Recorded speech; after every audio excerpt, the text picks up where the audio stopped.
حضرت موسیٰ علیہ السلام کے زمانے میں ایک شخص تھا جو خود کو بہت گناہ گار کہتا تھا۔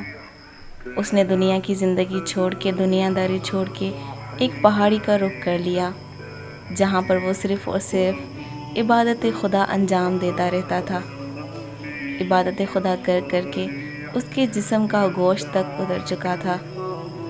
ایک دن جب حضرت موسیٰ علیہ السلام کا گزر وہاں سے ہوا تو اس شخص نے حضرت موسیٰ علیہ السلام سے کہا کہ اے نبی اللہ، آپ خدا سے پوچھیں کہ میں نے گناہ چھوڑ کر اتنی عبادت کی ہے، کیا اللہ تعالیٰ نے مجھے معاف کر دیا؟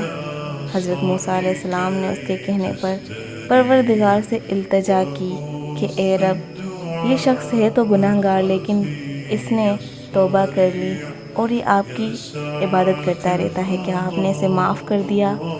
آواز قدرت آئی کہ اے موسیٰ، ہم نے اسے معاف نہیں کیا، بلکہ اس کی کوئی عبادت قبول نہیں۔ حضرت موسیٰ نے کہا کہ میرے اللہ تعالیٰ، وہ کس وجہ سے؟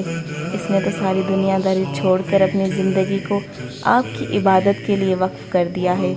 لیکن اللہ تعالیٰ نے حضرت موسیٰ سے کہا کہ اے موسیٰ، اس کی عبادت اس وجہ سے قبول نہیں کہ جب سے اس نے دنیا داری چھوڑ کر اس پہاڑی کا رخ کر دیا ہے تو ہم نے اس کے کھانے کے لیے انتظام کیا ہے اور ایک پرندے کو مقرر کیا ہے جو روز اس کے منہ میں انار کے دانے ڈالا کرتا ہے۔